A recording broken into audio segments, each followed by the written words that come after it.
Welcome everyone to a PIDE webinar. As you know, we try our best to bring you the best in Pakistan and overseas to see what can we learn from the world. Unfortunately, we do it to a country which doesn't want to learn. We do it to a very dumb country, but that's our fault. We were born in the wrong country, sadly, and we will continue to suffer for that because this country doesn't want to learn. This country wants to remain where it is, in an ignorance, in a sea of ignorance, sadly. So with that, Kulsum, I'd like to welcome you to the sea of ignorance called Pakistan. Thanks for joining us. Kulsum has been a senior member of the World Bank. Kulsum has done a lot of work in many different countries. Kulsum is a very well-known figure in the international community. That's how we try and, do our best to bring the best people to you, even though the PIDE staff doesn't want to hear them and nobody wants to hear them, but that's besides the point. That's not our fault. That's the fault of this society. So thank you, Kulsum, for joining us. You're going to talk to us about environment in Pakistan, an issue that is extremely important. And because as everybody knows from the flood, that we were deeply affected by the environmental crisis in the world. And we really need to understand the environmental crisis. I must confess, I'm ignorant of it too. So I'm very, very keen to hear Kulsum kya kehti hai environment pe. Bahut important subject there. So I hope people will pay attention and listen to Kulsum. Thank you very much, Kulsum, for joining us. Please take over and give us your wisdom on the environment. Well, thank you so much, Dr. Nadeemul Haq, for inviting me, and also Tamina Asad for organizing helping organize the talk. I really do appreciate the opportunity to talk to you about Pakistan's environmental priorities. I know everybody thinks that, there are so many issues that are priorities, and everybody thinks, theirs are the ones that are important.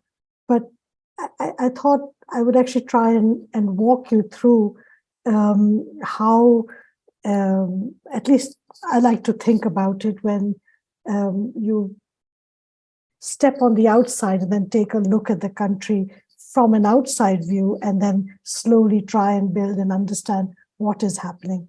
So with that, let me try and share my screen and see if we can get to the presentation. I'm calling it Connecting the Dots because, as you'll see, it's a little bit like a puzzle trying to figure out what's actually happening in Pakistan. I've divided the lecture up in terms of firstly just talking about terminology and the skill sets involved. And then we're going to talk a bit about environmental indicators for Pakistan, then understanding the consequences. I'm talking to a lot of economists, even though I'm not an economist myself. I'm a scientist, but I want to talk about putting it in economic terms. What happens then, given climate? Dr. Nadeemul Haq talked about the flood. And then how do we set priorities? And then how do we actually move forward with doing something? And I've put a little extra slide there for those interested in case anybody does want to get into this in more detail. And of course, I'm very happy to interact at an individual level if needed as well on this, if there is interest. So let's start with terminology. This is from the Oxford English Dictionary, and it's kind of the obvious thing. It's your surroundings, your environment, or if human activity affects a geographical area, you say that's the impact on the environment. You refer to the environment this way. We're going to talk about the environment, literally as surroundings or conditions in this talk, but I'm also going to talk about it the other way in terms of how the environment affects human beings, particularly people living in Pakistan. Let's look at skill sets. I am going to talk quite a bit about science, actually, and I hope through that for you to see how different well, actually the power of working across disciplines to fully understand the extent of the environmental challenges in Pakistan, as well as solutions to address them. We're also going to talk about public health. Now, public health takes a risk factor approach. Generally, again, that's an area that is quite nascent in Pakistan because people have approached it very much from a medicine perspective of treatment rather than taking a step back and looking at public health and trying to understand what are the risk factors driving the diseases. But we're going to talk about that because all of that is pretty important for us as we try and understand the impact or the consequences of the environment on human beings. Let's start with some environmental indicators. I must say I had quite a time pulling these together. Just over 5 years ago, I'd written a chapter on environment and climate for a book edited by Shahid Javed Barki, Pakistan at 70. And I could have just taken those numbers, but I thought, no, because I'd done a lot of research to get to those numbers. And I thought, no, let me just try and see what I can pull out. Forest area was an easy one to pull out. It's in the World Development Indicators. So something measured by the government, reported to the World Bank and reported on in a broader data setting. As you can see, forest area has gone down in Pakistan from roughly 49,000 square kilometers in 91 to 37,000 square kilometers in 2020. At least the country climate, the World Bank's country climate and development report on Pakistan notes that this low forest cover is, and the decline is really due to logging and overharvesting for fuel use. Air quality was a bit tougher. Let me go back here. Air quality was a lot tougher. Air quality is really environment, responsible of the environment departments in Pakistan at the provincial level. And it's actually surprisingly tough to find out what it is. Some provinces like Punjab do put out daily reports, but essentially they're reporting on the number of monitors that are there. And they are actually just levels of different pollutants in the air. It also depends what you measure, because you can have a whole variety of different pollutants. Some affect health way more than others. So let's give two examples. Carbon dioxide, at least the levels that are in the atmosphere, don't affect us so much. In fact, plants use them to grow, which is great. But carbon dioxide at one level, at a higher level at the atmosphere, is having this global warming effect, which is leading to the changes in climate that we see. On the other hand, particulate matter 2.5, which is particulate matter which is 2.5 microns in diameter, and it could be anything. It could be a chemical, or it could be physical particles. It could be any chemical, but it's based on the physical size of the particle. Those are the ones that are considered worst for health, because you can breathe them in. They go down to the deepest part of your lungs, and they can get into your bloodstream. And that in turn causes a whole host of diseases. And I'm going to talk a little bit about that. Now, IQ Air is actually a Swiss, I think it's a Swiss company. It's a private company which produces monitors and personal monitors. And if you have a personal monitor anywhere in the world, you can link up to the internet. And that, their website actually is interesting because it seems to suggest that Pakistan's the third worst in air quality out of 118 countries in which they have monitors. How they figure that out? Well, they look at PM 2.5, the one that affects health the most. And they say that it averaged over the course of the entire year. This was actually, I believe, for 2021. I haven't written that here, but it's 2021. It averaged over 13 times the recommended standard. The recommended WHO standard is based on health, what is okay for health. And their data, because it's interesting to understand and kind of understand where is the data coming from. Their data is based on 37 monitors in 9 cities in Pakistan. Now, if you look at Other countries, there can be wider coverage, there can be less coverage. So it gives you a sense of, if you like, the quality of that data. Drinking water quality, this is from the Pakistan Council of Research and Water Resources, their 5-yearly report. If this suggests, this is again 2021 data, this is based on samples taken in 29 cities in Pakistan. And according to them, over 60% of sources are unsafe. I believe it was 61, and as high as 93% unsafe. This is water quality, drinking water quality in Karachi. Soil, I thought, okay, this matters too. This is also part of the environment, the physical environment. And here, actually, I found that the best information was in the Pakistan Country Climate and Development Report of the World Bank. Recently, Ghazala Mansouri gave actually several presentations at the Development Pathways conference that we had in Lums in December of last year, and where she talked about actually taking soil samples and checking them, and she talked about severely diminished soil fertility and soil water retention capacity. Now, this, of course, has its own implications in terms of the productivity of agriculture.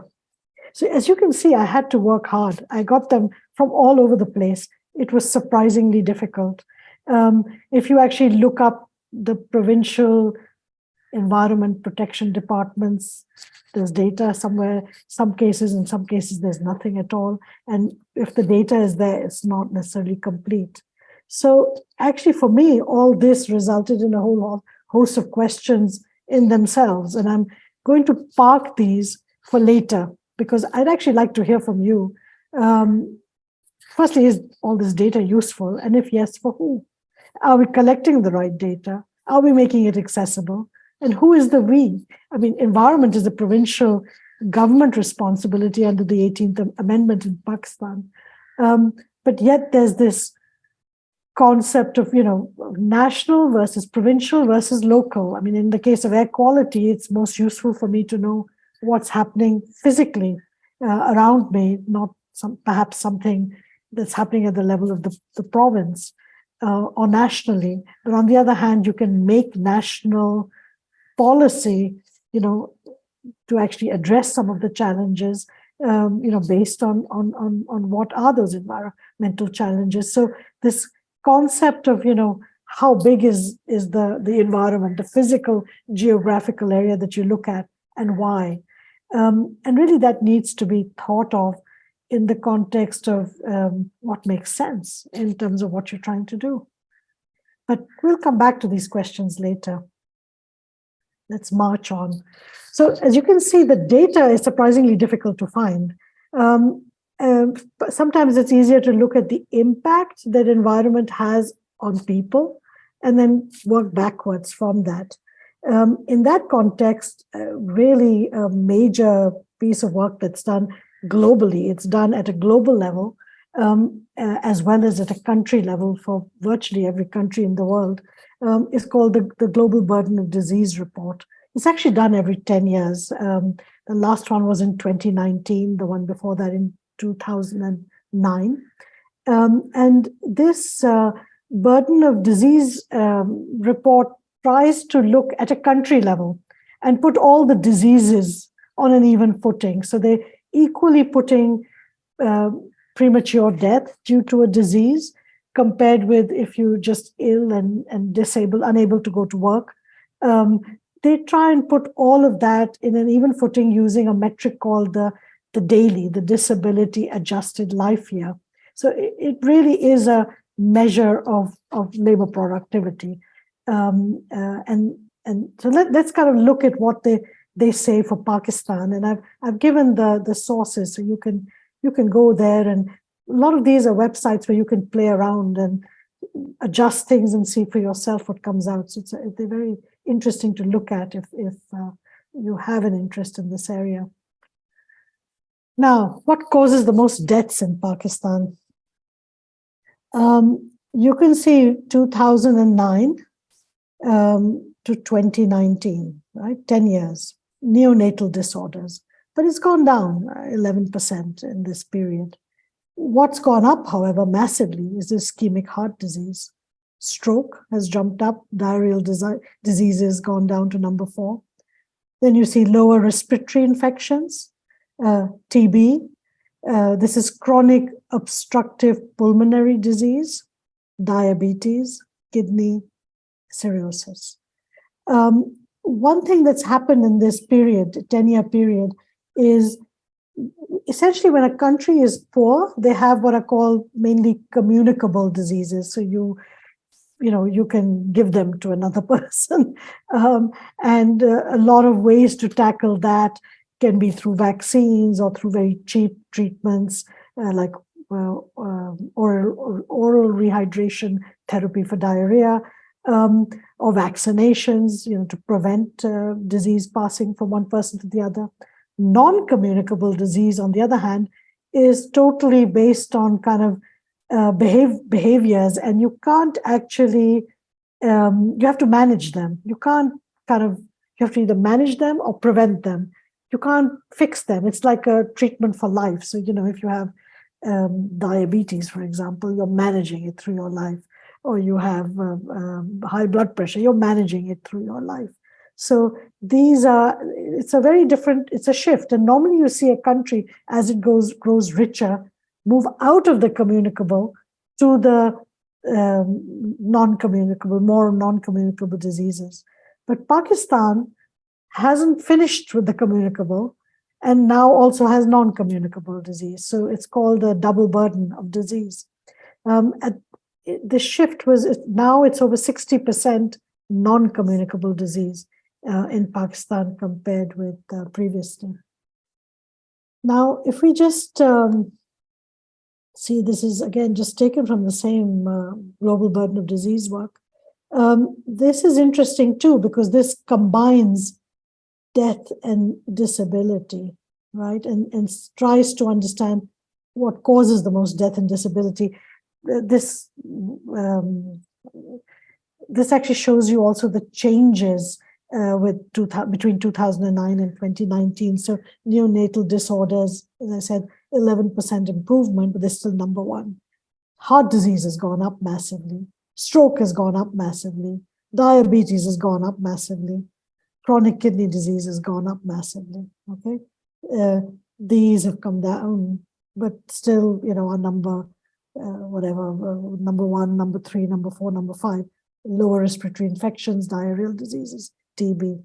So just looking at that makes you think, okay, what is causing this? What is causing this shift and this shift in diseases? The same report, this Global Burden of Disease report, does get into that. They do this for every single country. So these are, public health takes a risk factor approach. It says, what are the risks that increase the probability, if you like, of these diseases? And so therefore they try and look at it from a risk perspective, and then they say, okay, if you reduce these risks, theoretically you should be able to reduce those diseases. If you look at it, improve productivity, because they are really looking at how these diseases reduce your time at work, your productivity, due to illness or due to early death. And all of this risk factor work is based on literally international studies across many, many countries. So they use averages, the World Health Organization, at a global level, that are derived at a global level. You can see the number 1 risk factor that drives the disease burden in Pakistan is malnutrition. Number 2 is air pollution. Number 3 now is high blood pressure, dietary risks, tobacco, and then this is water, sanitation, hygiene, wash, and so forth. But it's just interesting looking at these top 6, and certainly air pollution is number 2.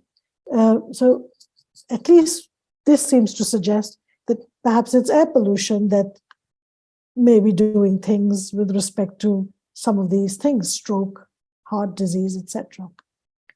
Let's Now, that's one set of things, okay? We'll put that aside. Now let's talk about stunting.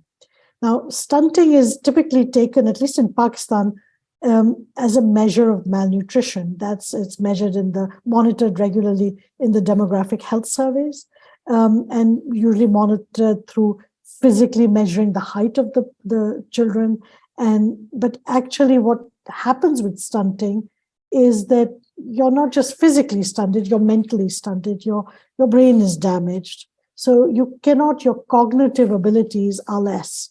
That's the ability to reason, the ability to make connections, IQ. It's a whole series of things. So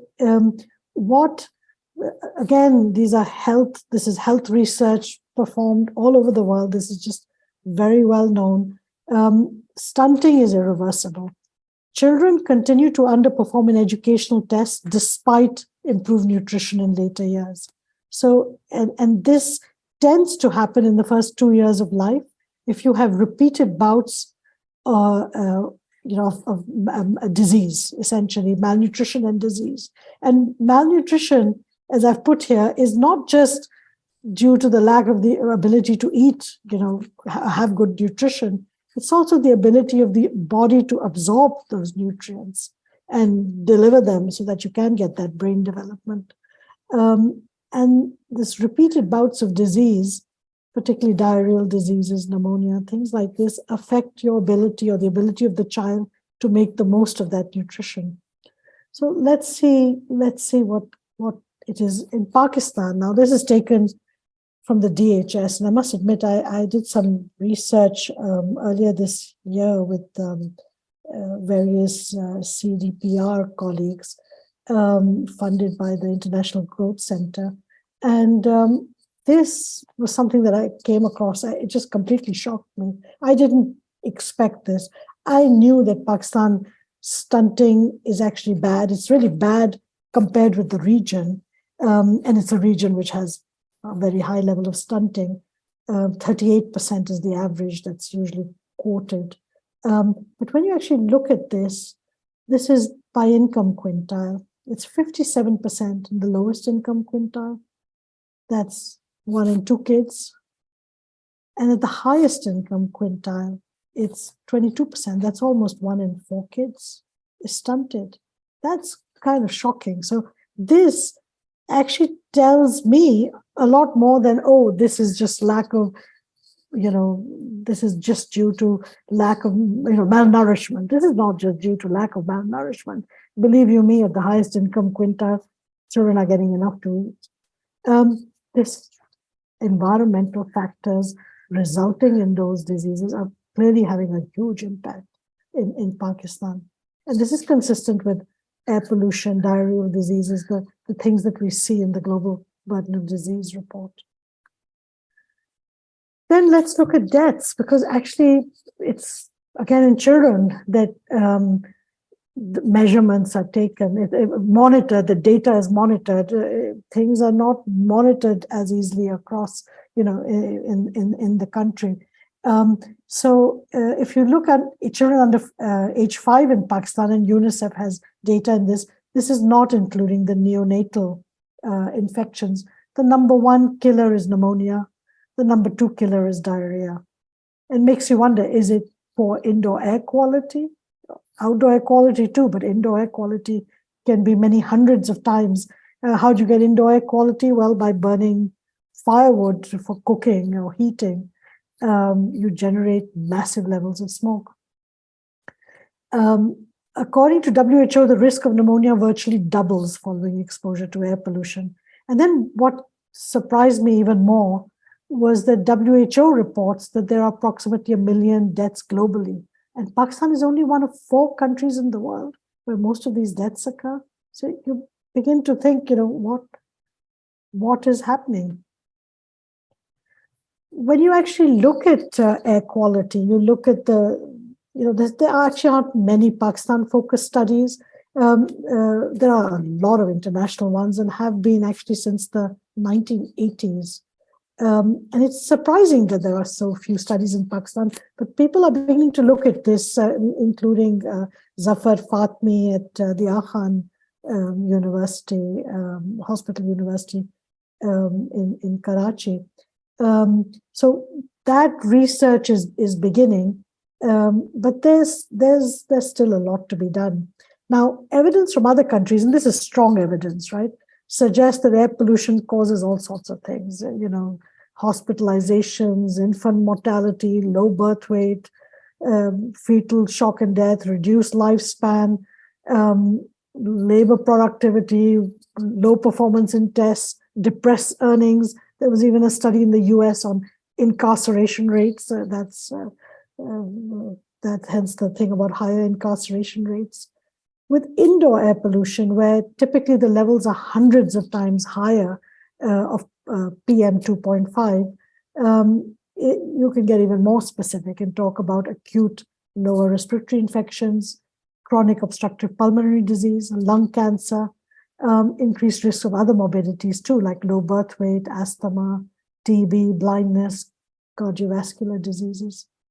In Pakistan's PSL-LSM survey shows that only 37% of households in the country have access to clean fuel for cooking and lighting. So that's quite a huge percentage that's potentially cooking with fuel wood or with sources that could cause pollution. Again, back to that Pakistan Country Climate and Development Report, they note that air pollution shortens the average Pakistani's life by 4.3 years relative to what could have been if the WHO guideline for PM 2.5 is actually met in the country. Okay, enough of air. Let's turn to water. With water, I found really two fairly comprehensive studies that looked at water quality.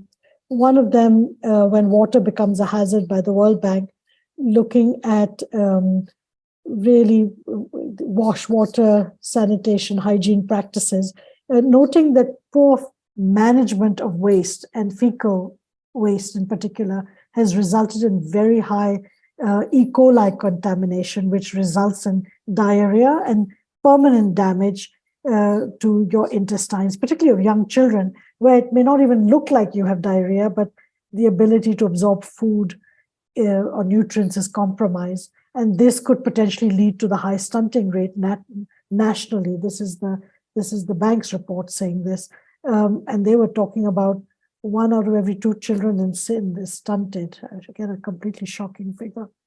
The Pakistan Council of Research and Water Resources Drinking Water Quality Report, which, if you recall from an earlier slide, really does take samples from 29 cities, noted that 61% of the samples tested were unsafe to drink.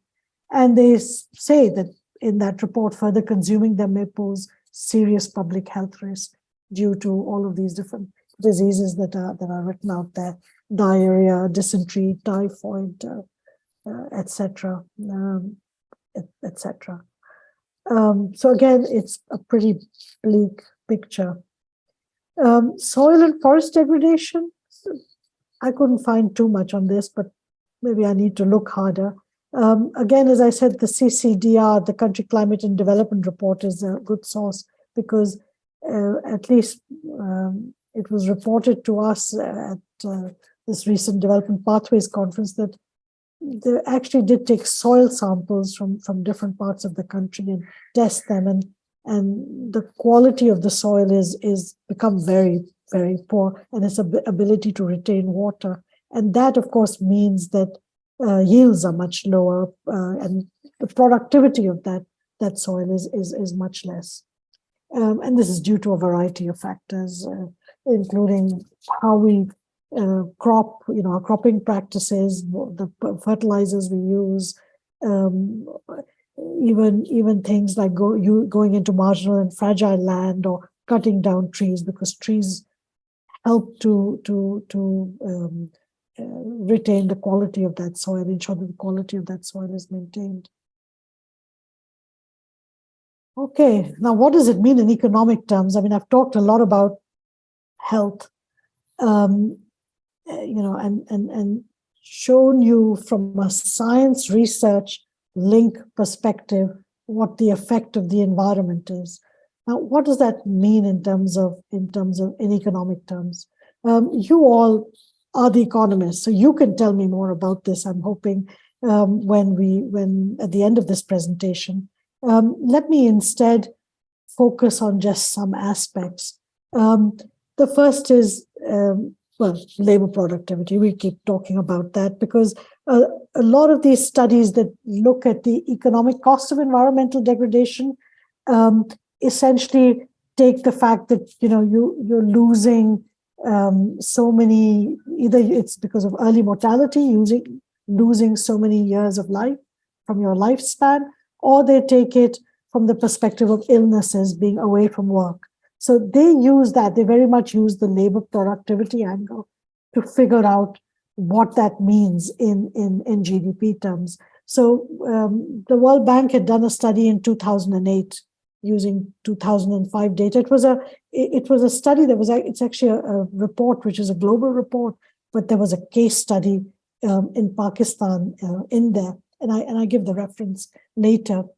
And this did look at the cost of environmental degradation as well as the environmental mediated malnutrition impact, which at least at that time, 2005 data virtually doubled the cost in terms of GDP, right? It was 9% of GDP. Again, back to the World Bank's Country Climate and Development Report, they put just the annual cost of air quality at 6.5% of GDP, right? We've talked about soil, so we've talked a little bit about agricultural productivity. Again, that's covered in a lot more detail in the Country Climate and Development Report. So that's kind of one angle. The whole productivity angle just now is being affected. Forget about the future, literally right now. The reason I had stumbled across that stunting data with other CDPR colleagues was because we were doing a report looking at the vulnerable households in this country. Again, there's very little data in Pakistan, but what is typical in most countries around the world is that you pull yourself out of poverty, but it's a poverty ladder. You're kind of in and out. And what are the things that drag you down? It's typically health. That's been the number one issue in most countries in the world that drags you down. And health meaning either the person who earns income in the household, main income earner, gets ill, or it's the cost of paying for healthcare for them or for family members, or it's the cost of being away from work to take care of family members. It's health that usually pushes you down that ladder. And in this report, at least we found that, I believe it was 2019 data, 52% of Pakistan's population is literally just above the poverty line and could be pulled down back into poverty. So the health consequence of all of this is massive, and the quality of life and what it means in terms of just poverty alleviation. Then there's the simple public health costs. As you saw, particularly air quality, those are non-communicable diseases, the strokes, the ischemic heart diseases, and so on. So we're talking about public health costs, massive public health costs. So it may be that we may not be tackling air quality because we think, oh, there's a cost associated with it. But actually, we are paying that cost. We're just paying it as a public health cost. So we're just transferring the cost. We're not actually avoiding the cost by not tackling the problem. So I think this whole concept of thinking about public health and the costs that the country is incurring, I think it's important to do that more and more in our research. Now, if you look at it in wealth terms, right? Forget GDP for a moment. Let's look at it in wealth terms. We talk about human capital costs, and often human capital is looked at in terms of employment or education, and also sometimes in terms of health. But ultimately, human capital, we are, I mean, if you just look at stunting, just what are you doing to your human capital? This is actually the base on which you're going to grow, your future growth. You're just, it's the citizens of this country, you're just eroding that right away. And the same with the natural capital costs. Again, people, when they do wealth accounting, often just look at natural capital costs as either minerals or fossil fuels, those types of resources, and they say, oh, this is the natural capital of this country. But no, air and water, as you can see, and the soil, all this is equally the natural capital of this country and is based on really, or rather is the basis for your future growth. So there's a lot of things that one could actually, that I've talked about earlier in terms of those health costs related in economic terms. And it would be good, I would love to see Pakistan do that more and more in their research so that they themselves have a better understanding of what the consequences are of decisions to either delay acting or to just not act, or to act, in a half-hearted manner with respect to the physical environment. I am going to get into climate, but just in one slide and very briefly, because there's a lot out there, and this, of course, is a subject which can be a whole lecture series, not just one lecture. But sad to say, Pakistan is one of the top 10 countries most affected by climate. And you all know that there's been a lot about this in the news lately. And of course, those devastating floods from last year and even from earlier, these so-called 100-year floods and 1,000-year floods just happening way more frequently. And we are going to just see much more of this. Yes, we emit only 1% of global emissions. So I think it's important to state that here. These are the emissions that warm the atmosphere. But at the same time, there are those emissions may also be affecting our air quality. So that's another discussion. And it may be something that one can utilize in a good way, and actually see how you can have co-benefits, from tackling things which can affect both local and global environment. The climate scenarios are basically talking about more severe, longer, and more frequent heat waves, more extreme events, and leading to more unreliability of water. So floods and droughts, shifts in the monsoon, as we've seen already last year. Accelerating sea levels, but that doesn't just affect actual coastal settlements infrastructure, it also affects the soil, and that in turn affects our crop yields. One thing that isn't up there is humidity.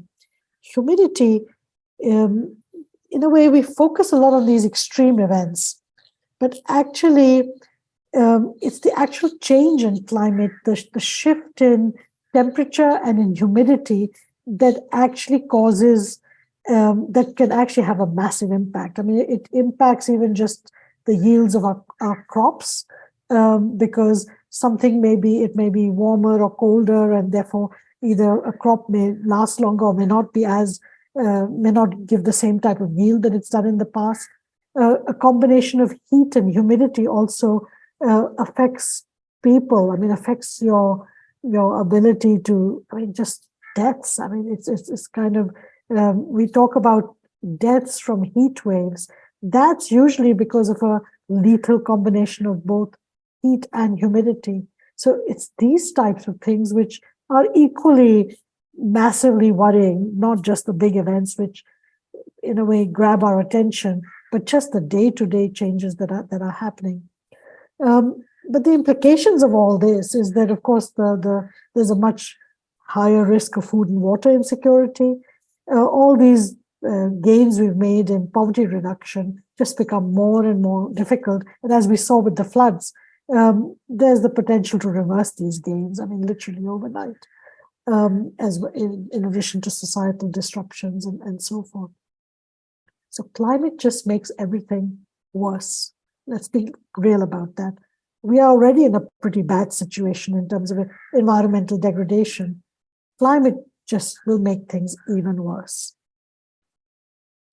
So where do you start? I mean, how do you set priorities? How am I doing for time? Dr. Nadeem, am I going over or am I good? No, you're good. You're good. Keep going. Okay. I just only have a few more because I just want people to start thinking a little bit No about. problem. We are in no hurry. No problem. It's a very interesting talk. I'm happy you're doing it. Go ahead. Okay, good. So the question becomes, how do you set priorities? And here, I would go back to human capital. Ultimately, in terms of your GDP, but also in terms of your future growth, your wealth, the wealth of this country, that surely has to be the most basic place to start. And for me, stunting, has to be right up there at the top of the list, to actually reduce a child's literally God-given potential that the child is born with. Surely has to be the most shocking thing that we're doing. We may not even realize that we're doing it, but we're doing it. And there are irreversible consequences. So literally, as you can see, I say, let's start there. But ultimately, if you think about it, they all connect up. You saw the under 5 deaths, pneumonia and diarrhea, even the neonatal ones, how many of them. I was at an excellent talk by Dr. Saima Bashir from your institute only at this Development Pathways Conference. She was talking about population growth, population control. And I was really surprised to find, I didn't know that over 60% of marriages are actually between cousins. And that perhaps could be having a role in terms of the very high child mortality this country has. But equally, as you could see, diet, malnutrition, and air quality exposure, those are all risk factors along with this congenital marriages. So what proportion is which risk factor? That actually will begin to tell us a lot more about child mortality, for example, in this country. But they all connect.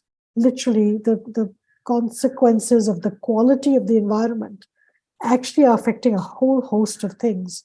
And sometimes if you have to start somewhere, it's perhaps easier thinking about how do I shift this quality, air quality, water quality, soil quality, and see where that leads in terms of where it begins to have an impact. It's kind of the way the Global Burden of Disease report that I first talked about earlier looks at things. So take stunting, for example. At the moment, we give supplements to tackle malnutrition. That's the existing focus, right? But as you can see, stunting could be coming from the child having diarrhea or pneumonia and not being able to absorb that food. So what other things could help? It could be from that drinking water quality. It could be from lack of hygiene, washing hands. And it could be, as the bank report suggests, from better, more sanitation treatment, particularly. So, how do you go about this? What can you do? Well, perhaps maybe the first thing is just informing mothers so they actually understand this. Because any mother, if she's told that this might be something that's important that affects her child's health, is going to then at least be more aware and be more careful, at least to the level that one can within the household, in terms of perhaps less exposure to smoke when you're cooking, making sure that the child is looked after in another room, that there's less smoke, or washing hands before handling the baby. All these are things that don't cost anything and could be just done locally. So you have to look at these things in a much broader way. Now, who needs to be at the table? This is as much about the physicians, the doctors being trained to understand this, in terms of public health and in terms of the broader effects of environment in causing some of these diseases and health impacts, rather than just looking at it from a treatment perspective, but looking at what helps prevent things. So again, there's a whole host of people we could add there. Now, if environmental quality is important, how does one even start? I mean, people tell me, it's funny, actually, Lahore, sad to say, is one of the world's most polluted cities. Karachi was not that high up, but this winter in December, there were several days where it showed up as number one. This is in the world rankings in terms of pollution. And I must admit, I kept wondering, I've been in Karachi and I kept trying to understand why. What happens is air pollution isn't just what you put up into the air, it's the winds. The winds move that pollution around. Plus, there's chemistry, if you will. There's lots of chemical reactions happening in the atmosphere. And then all of that combined leads to something. That's what causes what we call ambient air quality. So in Karachi, what happens in December, January is the direction of the wind changes. Normally, the things go out to sea, but instead the wind direction changes and things come inland. So the pollution stays. It doesn't go out to sea, doesn't get, and they've been fixing because of the monsoon and the water standing and so on. They've been digging up along the roads, fixing the gutter system, etc., which is great. But most of the roads have been left unpaved. I mean, I must admit, could unpaved roads be causing the pollution that suddenly made Karachi go to number one in the world rankings, as opposed to usually being half the level that it showed in those days in December in terms of air quality? I don't know. I know that I worked once in Monterrey in Mexico. It was an area with limestone quarrying, and everything was white. I mean, literally, you just see white dust. And they had asked, I was working for the World Bank, they had asked us to do some research to try and understand how to tackle air quality. And we sent off samples to the lab and had people work with us from the lab. And there are tests that you can do to figure out exactly what is in the air and what is causing the pollution and which part of that pollution is actually hazardous to health. And to our surprise, we found it was the unpaved roads that was causing the pollution, not the limestone quarries, even though everything was white. So I must admit that stuck in my head. So I kept thinking, I wonder if this high pollution is, and that's an easy fix. They could have paved them if indeed it is, which I don't know. They could have paved them the next day that they dug them up, or they could have just postponed the work and not done it in the 2 months of the year when the wind is in the direction that it is. So these types of things, if you're aware of this stuff and if you want to do something, there are yes, eventually things cost. But there are a lot of things that one can do to try and keep things as low as possible, which don't necessarily have to have a huge cost. It's about coordination and planning and prioritizing. I've put, do environmental standards have a role to play? Environmental standards, Pakistan had environmental standards in the early 90s, a long time ago, but they haven't really strengthened them or ever since then. I think it's the same old standards. What purpose do environmental standards play? They can play many roles, but typically standards should be based on health. Again, it's on a public health risk. You're trying to understand who's affected and therefore to what level you can pollute the airshed without having a massive effect on health. That's typically how standards should be worked out. And if you work them out that way and you put them in, then you also get some deterrence because, for example, if somebody is setting up a factory, they have to meet the standards. So they'll automatically make sure that all the equipment needed or the type of technology used, make sure that it meets those standards. So if you like, from a financial perspective, when people look at, oh, I'm setting up this company, is it going to be profitable? All the costs are truly included. Whereas if your standard is very low and then you change it later, you assume that my whatever it is, cement plant is fine, but then you may have to incur huge costs putting in additional equipment at a later stage. So you're not fully accounting for the cost and you're not fully assessing at the point that you should, does this make sense? financial sense when you're setting up an industry. So they also help inform um, if they are put in properly, so that people can make, the private sector, for example, industry can make, sound financial decisions and management, and it gives them, if you like, they realize this is happening, so they know things are not going to suddenly change in the future. They'll have all these additional costs which they weren't expecting. So standards have many roles, and actually we need to understand why we put them in, and then adjust them based on that. Now, this is just a question about the time frame. I'm going to just literally put it to you as a question. All this stuff is pretty important, and it doesn't happen overnight. I mean, it requires a change over several years.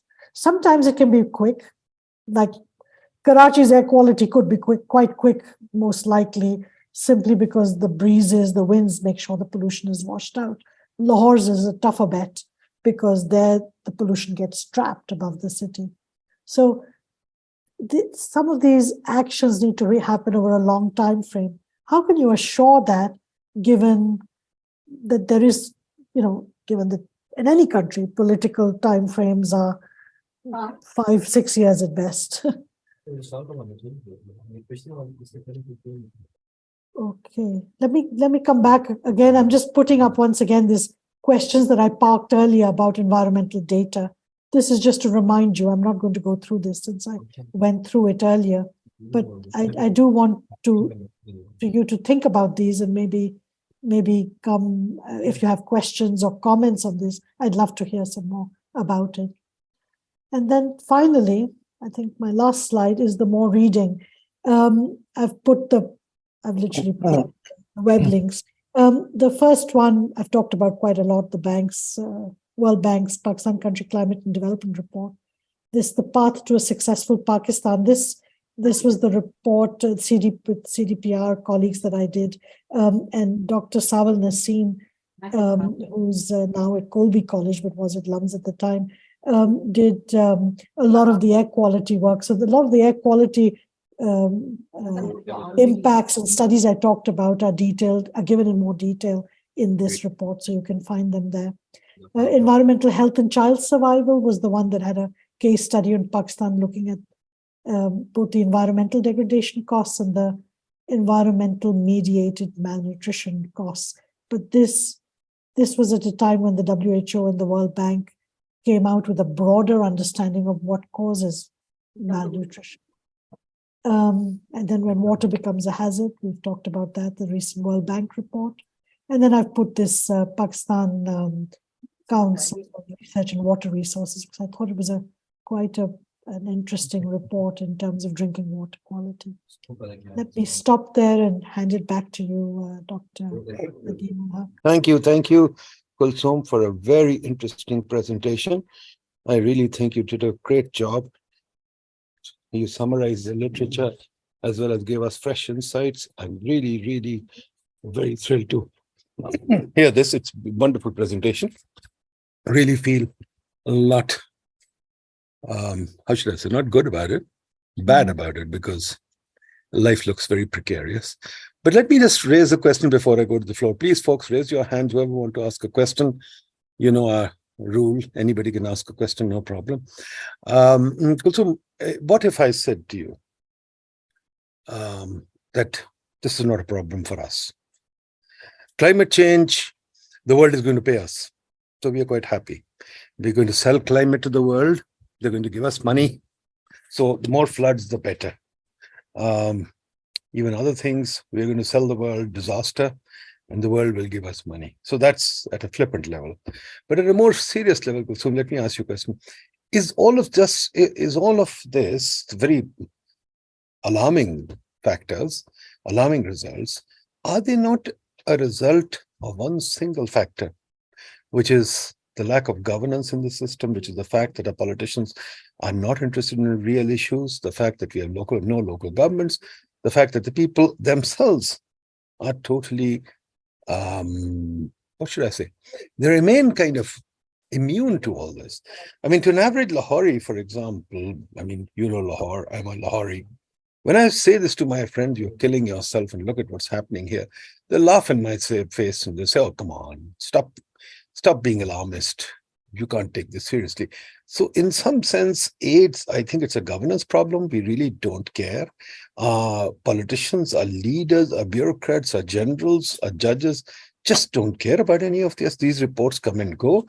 And it's only people like you and I, a few of us who are interested and read them. Nobody else cares. The Secretary Environment keeps changing. In any case, he's more worried about collecting the funds from the environment NOCs than in actually doing any environment work. So that's one question. Now, the second question that I have is that, I think, well, anyway, why don't you answer that? Then I'll ask you the second question. Right? Okay, pretty challenging questions. Firstly, I want to say, I talked about environment, not climate. So this money that's coming, that's climate related. I talked about environment. This is all local effects. This is all pollution that we are causing that's affecting our physical environment, right? From fecal matter to affect our drinking water quality. So it's contaminated from our cars and roads and how we, energy production and a whole host of other things, industry, that's causing the air pollution or growth of a city. Could even be the growth of a city, because there's a city like Lahore, where the air gets trapped, gets larger and larger.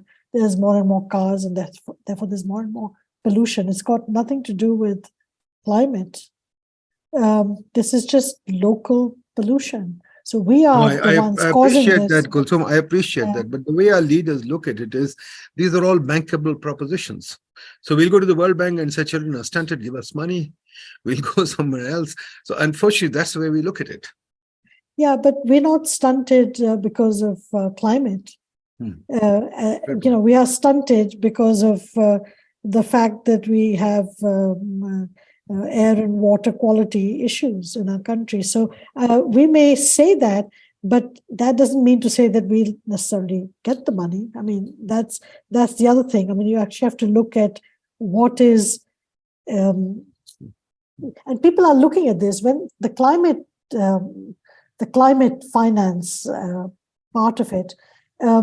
Actually, there's more and more rigorous ways of checking what is actually a climate issue and what is a global issue versus what is a local issue. And as that happens more and more, compared with the early days, the early days of climate finance, everybody would be busy looking for projects to finance.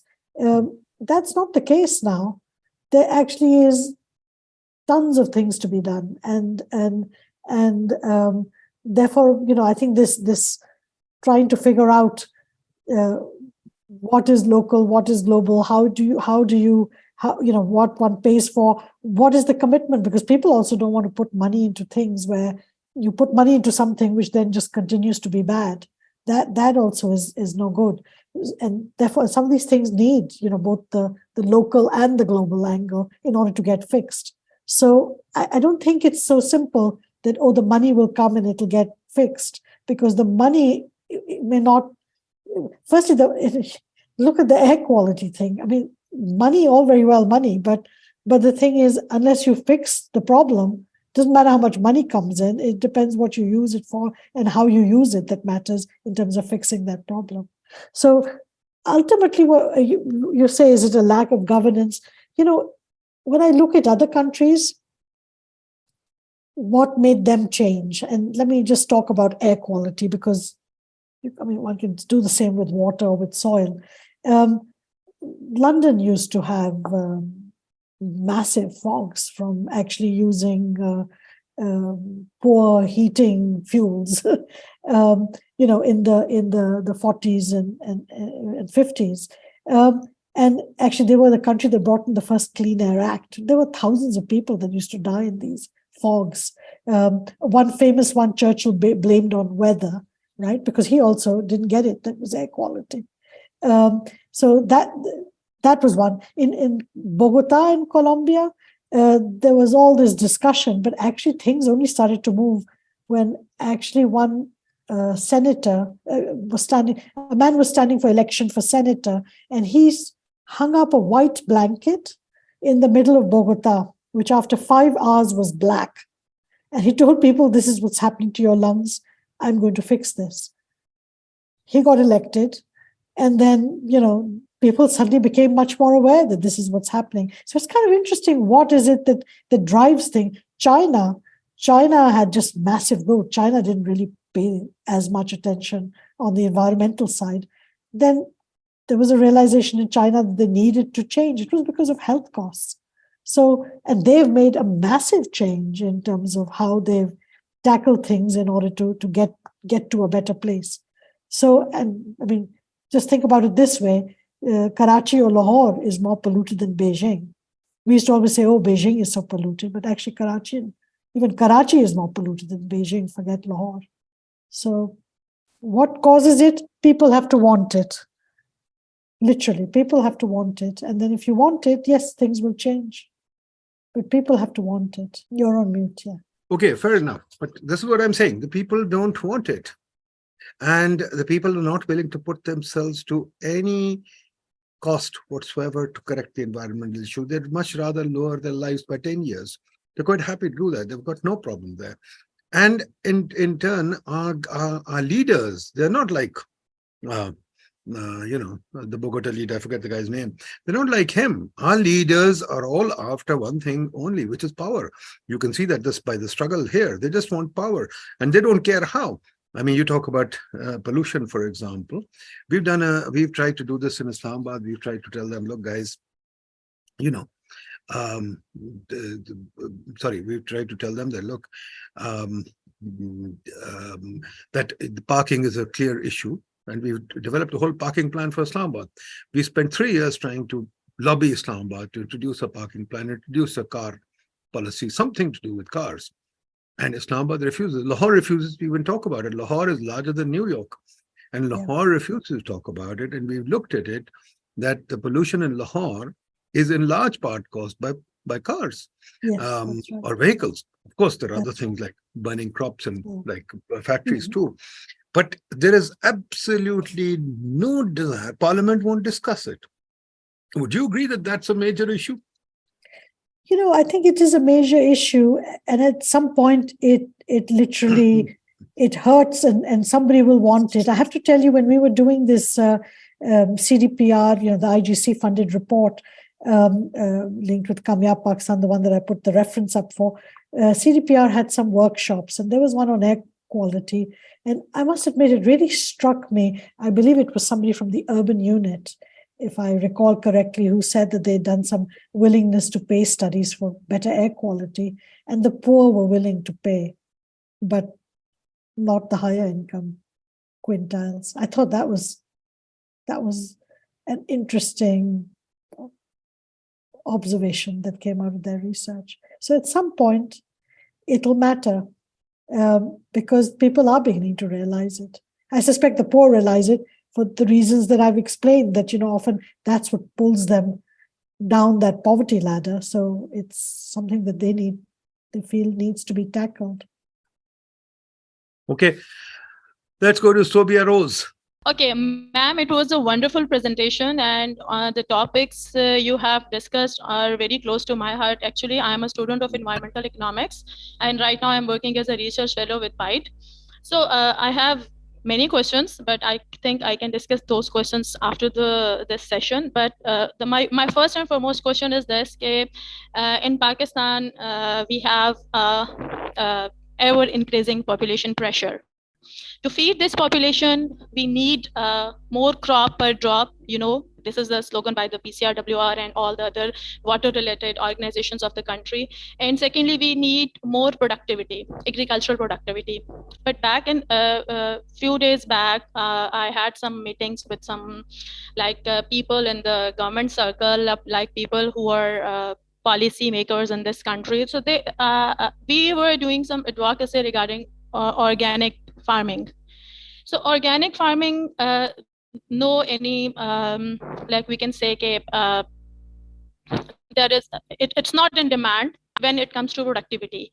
So how do you see the trade-off between the economic requirement to feed this population and the long-term effect of decreasing soil productivity? I think again, this is something that really needs to be looked at um, again in a more comprehensive way.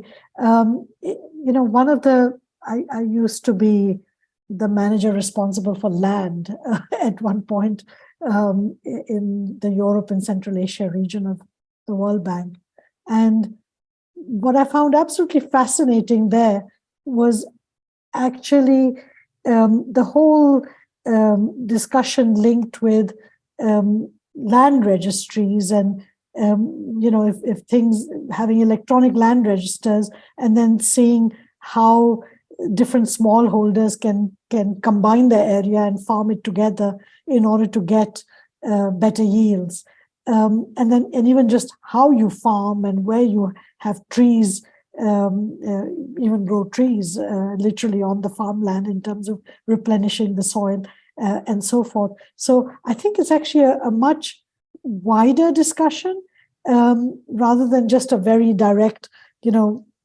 this versus this. I think with all of these things, there needs to be like a host of different options and how you deal with them.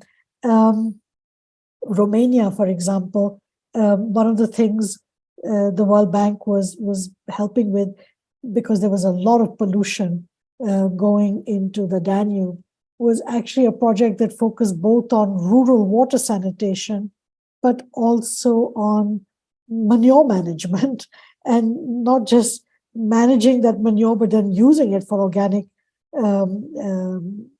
fertilizer, and selling it, using it for that purpose. So not just in Romania, but at a broader market. So I think with all of these things, I don't think it's like, oh, let me compare organic farming with large scale producers.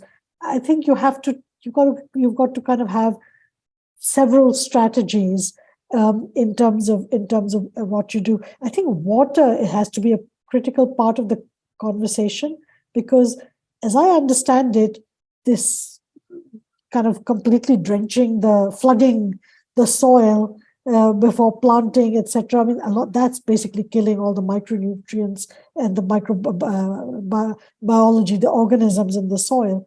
So shifting to things like drip irrigation, how you till so that rather than burn. I mean, all of this, it is literally a much broader set of things that need to be looked at, rather than just pose it as, oh, it's this versus this, because usually the policy options can be much broader, and you need to kind of look at them in their entirety and see what makes sense.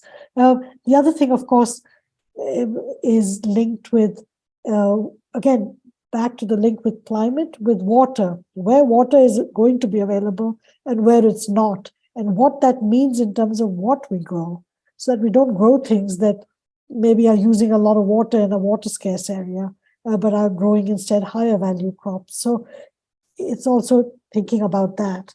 So anyway, I'm going to stop there, because it's actually a whole series of things, from the physical area planted, because sometimes if you plant one crop in that area, whether it be through several smallholders or whether it be the larger ones, you can get better yields. Yes, absolutely. Please go ahead. Okay. Thank you very much for such an enlightening session. And it was like music to my ears. I am currently I'm working as Professor of Public Health at Foundational University, Islamabad. And the very thing that really caught my full attention was that you started with public health. And this is something that we are, as Dr. Azim mentioned, we are more tuned to clinical medicine and being actually totally dominated by the clinical medicine. As you rightly said, how would you suggest, and how can we make public health a part of every policy? So my question is that how can we, just as we have to induce and we have to do advocacy for a people to act for environment, how can we do add public health in every policy? Because this is what should be driving every policy. Yeah, no, I agree. I think the first step is exactly more of what you're doing. We have to train more people so that we have more capacity for thinking in this particular way in Pakistan, which I kind of feel is very nascent. It's just beginning, but most people just think treatment, it's clinical medicine. So I think one, we need more people. Two, in institutions which produce the serious research like PIDE and like in the Planning Commission. And I think these are the places where we need to see some of this so that one can actually take a much broader perspective in terms of priorities for the country and how to tackle them through a more risk-based approach, reducing risks in relevant areas. Right. Thank you, madam. But actually, the thing is that we have very few appointments around. How can we overcome that? Because there are people trained in public health who would like to work on policy areas. And that is what is a question. Yeah, I agree with you. I think there needs to be more of this. I think even environmental. You see, the thing is, public health and environment, or what I call environmental health, but it's health issues caused by environmental factors are way broader than people think of health as a field, but they're thinking of really clinical medicine, or they're thinking of environment as a field, but it isn't. These are just much more broader areas, and they need to be integrated, and people need to particularly in the major policy forums. So it's the institutes, where there is a public policy discussion, and then places like the Planning Commission. I would love to see much more of an integration, because otherwise you're just shifting these costs all over the place. You're not actually tackling them. You're not really helping the country. Yes, thank you, ma'am. Thank you. Basically, my question is relevant to how the people respond to incentives, and is our policies incentivizing the people in terms of they are going to have more exercises, they are going to do more cycling. Is there any policy in Pakistan? I can't find any. I was quite amazed when I heard in China they are being paid for 6,000 steps if they achieve 6,000 steps, and if they're going to sleep 1 hour in the afternoon, they get paid for that. So people do respond to incentives. So there are issues in malnutrition, there are issues relevant to health, but if the labor of Pakistan is working other than the job hours, they are going for their health, they are exercising, doing more cycling, because we don't have cycling plans in our urban mobility issues. So what do you say about this? Being paid as you're describing, maybe that for us, given how much, given our economic situation and so forth as a country, may not be the best, but certainly the encouraging things like, particularly in cities where transport is causing such air pollution, such as Lahore that Dr. Nadeemul Haq talked about, having cycle lanes, even that encourages having individualized cycle lanes, encourages people to use them. And that's certainly been done in a lot of cities around the world. Putting in physically the space for this. Having pavements, encourages people to walk, right? That doesn't even exist in many places here. So yes, you're absolutely right. Thinking about these things in a broader way, in a way that's consistent with public health, actually may lead you to solutions which are different. Which actually may be much more beneficial. Kulsum, unfortunately, we are going the other way around. The government, all governments, Khan Sahab, Shahbaz, everybody, they want to broaden the roads to 500 feet, 300, 10-lane highways. They want to build more and more flyovers. They want to build more and more signal-free corridors. So they have done everything in their power to ensure. Now, I think our cities are totally unwalkable and totally bikeable. It's not a question of building bike lanes, because then you got to fly over every corner of the road. I don't think you can bike anywhere. When you got signal-free corridors, you can't cross the road. So they have ensured, in fact, I don't know if you've seen this or not, the court has in fact ordered that there will be no zebra crossings. You will have overhead crossings. So when I have to cross the road, I have to climb 3 stories up and 3 stories down. Can you imagine an old man like me doing it? Can you imagine a mother with kids doing it? Can you imagine somebody carrying groceries doing this thing? So unfortunately, we by design, that's why I say this, by design, our sort of policymakers, they travel around in cavalcades of government mandated cars. Each VIP has a 20-car cavalcade. I'm sure you remember from Washington, even the president didn't have that kind of a cavalcade, but here every judge, every bureaucrat, every secretary has that. So they're causing more pollution, but do they care? Because the government pays for it. So this is a huge issue, and I don't know how to deal with it. Abedullah Saab. Thank you very much. And this is really elaborated presentation. So on one hand, that as Dr. Nadeemul Haq said, that basically our all policies are trying to support the rich people, I mean, and the car owners, and who are the polluters. And because they are not exposed to the environment, so that's why they are not really willing to pay for that. So when we go to the policymakers, they ask the quantitative analysis that if they want to implement the policy, once we have proved them that the willingness to pay for the pollution is much higher, then what is damaging. So then, because they are reluctant to implement, because when we try to estimate the willingness to pay, it is coming very, very low. The reason, again, going back, tracing back to the policy, because that is favoring to the rich people. So I think we really need to intervene and suggest that because your policies are biased, if you based on your policy, you are going to take the decision that definitely it is not viable. So, because quantitative analysis definitely proved that willingness to pay is less than what it is damaging. There seems to be contradiction, in fact, because the policy is basically biased toward the rich people. Mm-hmm. You know, I wonder whether people fully understand the consequences of health.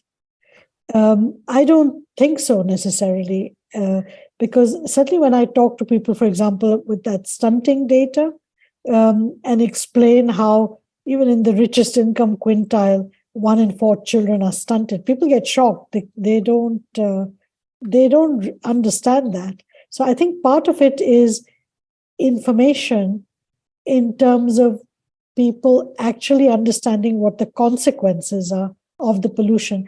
Air quality in particular is something, everybody breathes in the air, rich or poor. And yes, the poor have it worse because of indoor air quality, because they're outside a lot, the rich with the air purifiers and so forth. But still, it's something you can't help. Everybody breathes the air. So I think some of it is literally lack of information. In some cities where they literally started with public campaigns explaining what the air quality is doing. People also think air quality just causes a bit of a cough, but it doesn't actually. It's stroke and heart disease and lung cancer. Those are actually the 3 main diseases, if you will, that you get as a result of air quality exposure. That your risk is higher, and if you already have other risks, predisposed to other risk factors, that clearly doesn't help. So I think most people don't realize that. I find I explain it to a lot of people. Stroke, people think, oh, how do you get a stroke from air quality? Actually, those tiny particles get through your lungs, the PM 2.5, and into your bloodstream. And that's what causes, a clot and a stroke. Barwali pocket So- lane. So I think part of it is also getting the information across with respect to health. That's why I was emphasizing the public health angle I agree with you, but and unfortunately, working with others. We have to work across disciplines. Yeah, I think that's yeah. crucial. absolutely correct. But Kulsum, we just did a survey, and we find that Pakistanis cannot work together. They cannot collaborate. They can't work with each other. So we've got deeper problems. We've also done surveys to show how ignorant we are. We are like storks. We put our heads down. Storks or ostriches? Sorry, ostriches. We put our head in the sand and we don't want to look. This is what's happening. The currency crisis. Look at the currency crisis. We've lost 30% of our wealth. Why? Because we put our heads in the sand. I mean, a simple, obvious thing that is obvious to any baby. We've experienced it through 20 financial crises. But this country lost 30% of its wealth because it didn't know. So this country, unfortunately, is a very strange country. It's a very singular country in the world. Shaukat Hamid Saab. Very interesting discussion going on, and the nexus between pollution and health has been amply pointed out. I just like to add one other thing. It's not just pollution in the air or the water and the way we live that matters. A new thing is happening is electromagnetic radiation, and the effect it is having on our thinking, on our brains is unbelievable. And now this 5G business, every 100 yards, 100 yards, you'll have a transmitter. We've only talked about basically our automobiles and so on. Yes, there's a lot of pollution. Do you know the biggest cause of pollution in December and January, these 2 months and into February, is the emissions from the coal plants in India, Bihar, Eastern UP, and so on. And I wish I could find them right now.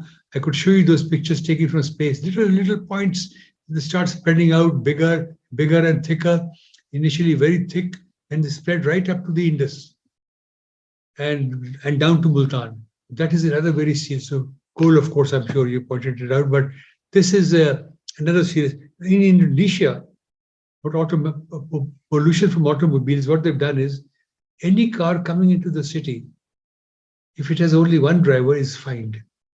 So what they do is they take more people on board, give them lifts. And this is what little things like this can help a lot. Thank you. No, thank you for pointing that out. There are indeed a lot of solutions, but you have to want them. I think it's also important to talk about air sheds, because people talk about pollution, and it's not just physically what you're polluting, it's the actual physical air shed in which that pollution is being carried around, and the reactions that occur, which actually leads to what is called the ambient air quality. And sometimes, yes, one has to have a plan across different country borders. But also sometimes when one looks at all the causes of pollution, one can often find that that a very high percentage actually just come, particularly in cities, from cars, from transport. And all the others play a role, but they play their own role. And then, of course, the other thing is, and we're talking pollution here, not the carbon dioxide emissions, which lead to global warming, but actual pollution, which affects our health. I think also the quality of fuel is important, whether it's what is used in cars or how well tuned cars are in terms of utilization of that fuel, or the fuel that's used in power plants. All of that is equally important. And again, that's why standards are so important, because standards define what is the minimum quality technology, if you will, that can be used. So, for example, in a coal power plant, I'm sorry to say that Pakistan, for example, as far as I'm aware, and I may be wrong, I'd love to hear that I'm wrong, doesn't have a standard for PM 2.5 for coal power plants in any province. So these things matter, which may mean you can still build your plant to a higher standard and pay more money, but usually people don't. And then those are later costs, which if suddenly today you put it in, those investors are facing costs which they never thought about when they put up the plant, and they've got their money sunk in an investment which is meant to last 50, 60, 70 years. So that, I think it's looking at this whole gamut of things that's important. It's sad to say it's not just simple, it's this or that. But exactly as you pointed out, there are lots of solutions of different nature that different countries have employed when they've decided that it's enough. Carbon trading? What are your views on carbon trading? You know, carbon trading. At least if you look at it from an economist standpoint, you think, okay, this makes sense because you're trying to reduce global emissions, or you're trying to reduce carbon emissions somewhere where it's cheap rather than where it's expensive. So there's been a lot of focus on that in previous years with carbon funds and all. But then some regions of the world, like Europe, used to put a lot of money in carbon funds, and they discovered that then as a result in their own country, companies weren't actually reducing carbon as much as they should. So then they stopped doing that and said, no, we're just putting in requirements that you have to do it. And then more recently, they've even put in a carbon border tax, where they're saying, if we are forcing our, cement industry to be more efficient, we are not going to allow imports because you can produce it some other country with no standards and bring it to us. We're going to charge you a tax at the border. So there's a level playing field for our companies and your companies. And I suspect this is more and more what will happen. We need to reduce emissions, and we haven't reduced emissions. We've known this for 30 years. We haven't reduced emissions the way we should have. So as a result, people think, okay, theoretically, something may be good, but maybe you have to actually, in practice, it doesn't work the way that it does. So you're seeing different parts of the world readjust to these concepts. And I think Europe is really a leader in thinking about the climate angle, particularly on this front, on the carbon funds and carbon taxes. Last question to the organizer of the seminar. Well, thank you very much, folks. I know last minute people like to raise their hands, but I think we've run out of time. We've already had 1.5 hours. Thank you very much, Kulsum. That is wonderful. That is really good. Really appreciated. Very comprehensive, very clean, very neat. Unfortunately, it's so sad that we just don't have a political or a governance system that can respond to our needs. They let the currency slide. They manage the currency so badly and deliberately that we've lost 30% of our wealth, and we're going to suffer for a long time. They've locked heads like two rams for no rhyme or reason, letting the economy suffer. If we built all these overheads, metros, etc., at the cost of our environment, and we will continue to do so. All these things, Kulsum, the way I look at it, is just willful, stupid governance.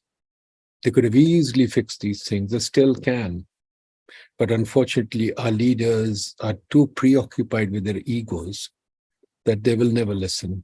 They would much rather destroy a pedestrian. Pedestrian sidewalks have been killed in Lahore. I can take you there. These overhead bridges have been put up that are impossible to climb. I tried to go 2 miles the other day and I had to climb 2 of those bridges, and it's just ridiculous. How can you do that too? No zebra crossings. In a city, cars must go at 100 miles per hour. So it's just pure short-sightedness, and I don't know. Lovely reports are written, but who's reading them? And you're right, it's ignorance. But I think, quite frankly, my Lahori friends want to remain ignorant. They really do not want to learn anything. The moment I mention something like this, they guffaw, they laugh, and just say, hey, forget it. Let's enjoy life. So we are lotus eaters par excellence. I don't know what more I can say. Kulsum, thank you very much. Keep us informed. Whenever you are ready to say something, please tell us. We would be very happy. We have a willing audience here. We have a few people who are willing to learn in Pakistan. So we would love that. And next, I have to pick on Khalil too. He has to give us a talk too. So please tell him to be prepared. Thank you. Thank you very much. And actually, I look to all of the people who attended, because in a way they've now do have more information. I would love to see them to continue to move this and do the research, show the importance of this, because that's how things change actually, by people working on them and raising attention to them. And the more and more people that do that, eventually things will change. I really do believe it. I totally take your point, Kulsum. So I thank you for I inviting totally take your point, Kulsum, and I would hear to all the people here, mostly students and faculty members, I will say to them, these are very important issues. Everybody must work on them. And I'm sure I speak on behalf of Kulsum that she will stand ready to advise you or help you do that. She does a lot of pro bono work in Pakistan. She's very famous for that. So I'm sure she'll be happy to guide you and your research. So students, faculty members, any thesis or anything has to be done, I will volunteer Kulsum. I'll beg her to do that. Thank you very much. It would be my pleasure. It would be my pleasure. And thank you very much. And I very much look forward to seeing your work. Thank you. Thank you. All the best, Kulsum. Bye-bye.